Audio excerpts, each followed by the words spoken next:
যে ব্যক্তি রাতের প্রহরগুলিতে সেজদা অবস্থায়, দাঁড়ানো অবস্থায় আল্লাহর আনুগত্য প্রকাশ করে, পরকালকে ভয় করে, তার রবের রহমতের আশা পোষণ করে, সে কি ওই ব্যক্তির সমান যে ইহা করে না?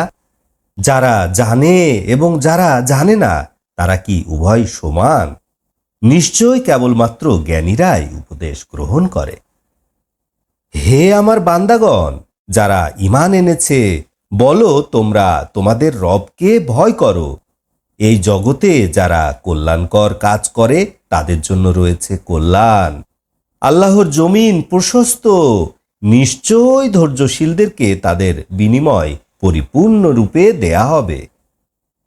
আপনি বলুন, আমি নির্ভেজাল আনুগত্য সহকারে আল্লাহর ইবাদত করতে আদিষ্ট হয়েছি এবং আমি আদিষ্ট হয়েছি আমি যেন আত্মসমর্পণকারীদের প্রথম হই।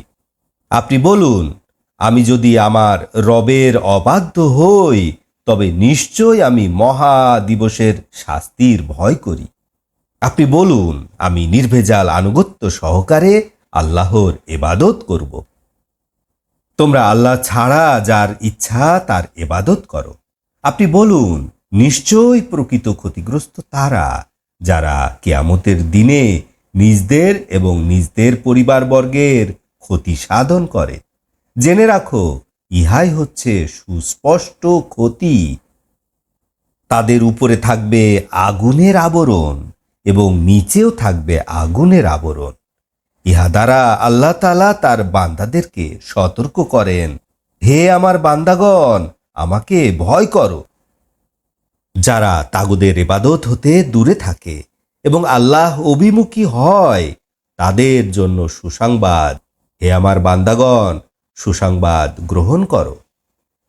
যারা কান লাগিয়ে কথাগুলো শোনে এবং ভালো কথাগুলি গ্রহণ করে, তাদেরকে আল্লাহ তাআলা হেদায়েত দান করে থাকেন এবং তারাই জ্ঞানী।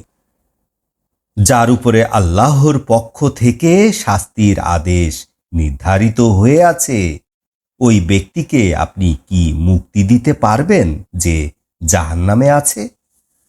তবে যারা তাদের রবকে ভয় করে, তাদের জন্য রয়েছে অট্টালিকা, যার উপরে আছে আরও অট্টালিকা, যা উজ্জ্বল, যার পাদদেশ থেকে নহর প্রবাহিত। আল্লাহর ওয়াদা, আল্লাহ তাআলা ওয়াদা খেলাপ করেন না।